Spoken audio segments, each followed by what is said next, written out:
je m'appelle Samuel. Bah, je suis un peu différent des autres élèves parce que moi, je me lève pas avec mon réveil, c'est mon coq me réveille. Et après, quand je vais pas comme tous les autres élèves en bus ou en voiture à l'école, je prends mon vélo, ça me permet de me réveiller. C'est vraiment chouette. My name is Christine Dominé and I work at the Institut Sainte-Anne in Florentville. In my personal life right now we're building a house. In the process of building a house we had to think a lot about energy and what kind of house we wanted, especially since we have two young kids. We want to have a house that is going to be very efficient in the future for them and respectful of environment. I gave my students the assignment to create a diary. They illustrated it. This project was a way for me to think about it with my students. What is energy and what would we change for the future? Donc pour mon projet, moi j'ai choisi de faire l'histoire d'un homme qui était perdu dans la forêt amazonienne. Donc j'ai réalisé un petit bricolage et donc on voit une noix de coco qui représente la planète Terre. Juste au-dessus, il y a les arbres qui représentent juste la forêt amazonienne, comme si un peu c'était la seule forêt au monde, c'est la plus grande. Je m'appelle Yael. Donc, dans mon journal intime, j'ai voulu montrer un village en Allemagne où les gens vivent dans des maisons écologiques les uns à côté des autres. Et ils ont tous un potager commun pour toutes les maisons qui sont là. Ils ont, pour chauffer l'eau, ils ont un poêle commun. La plupart des gens sont contents parce que ils peuvent économiser, etc. Mais il y a des gens qui râlent parce qu'ils n'ont pas assez d'eau, parce qu'ils n'ont pas assez d'électricité.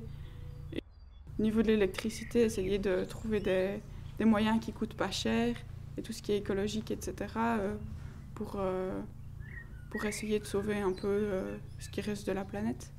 Je pense qu'il y aura beaucoup d'habitations comme ça, que les gens, qu'il y aura toujours la crise et que les gens essayeront d'économiser comme ils peuvent, qu'il va y avoir de plus en plus de choses en communauté, etc. Et que on va aller de plus en plus vers des trucs écologiques, etc. Une partie la forêt, de l'autre du sable et notre partie la mer. Tout est un peu lié parce que l'homme a besoin des forêts pour vivre, de la mer pour pêcher et manger, le sable de la mer pour le sable est près de la mer. Alors mon histoire c'était un homme qui est arrivé sur une île perdue et il a eu un crash d'avion sur le sable. Si mon histoire se passait dans le futur, je pense pas que cette forêt existerait.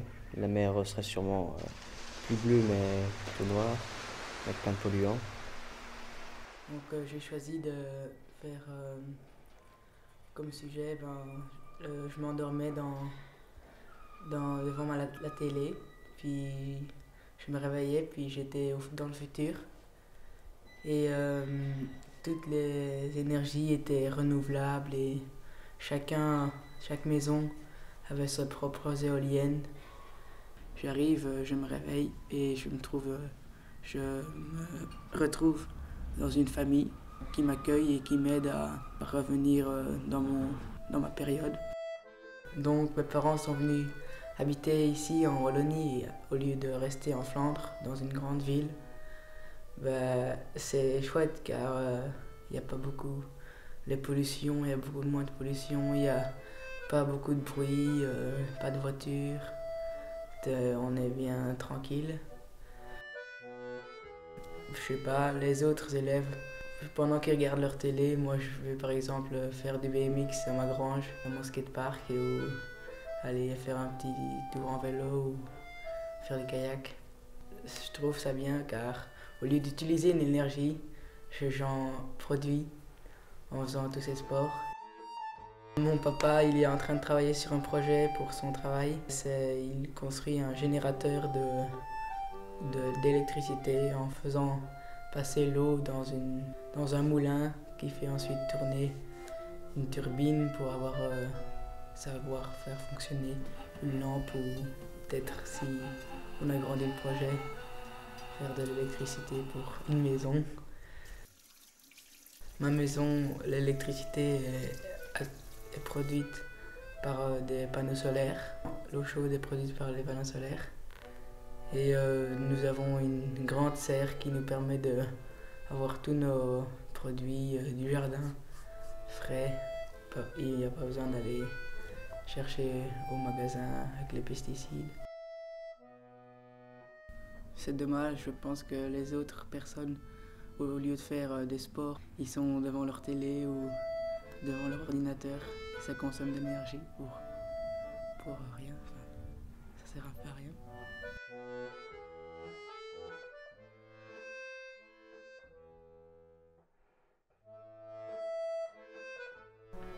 La seule chose dont je peux pas me passer mais qui consomme l'énergie, c'est jouer ma guitare. C'est vraiment, j'en ai besoin. Je sais pas ce que mes amis de la classe pensent de cette vie, mais je m'en fiche. Je trouve qu'elle est bien et je la garde comme ça.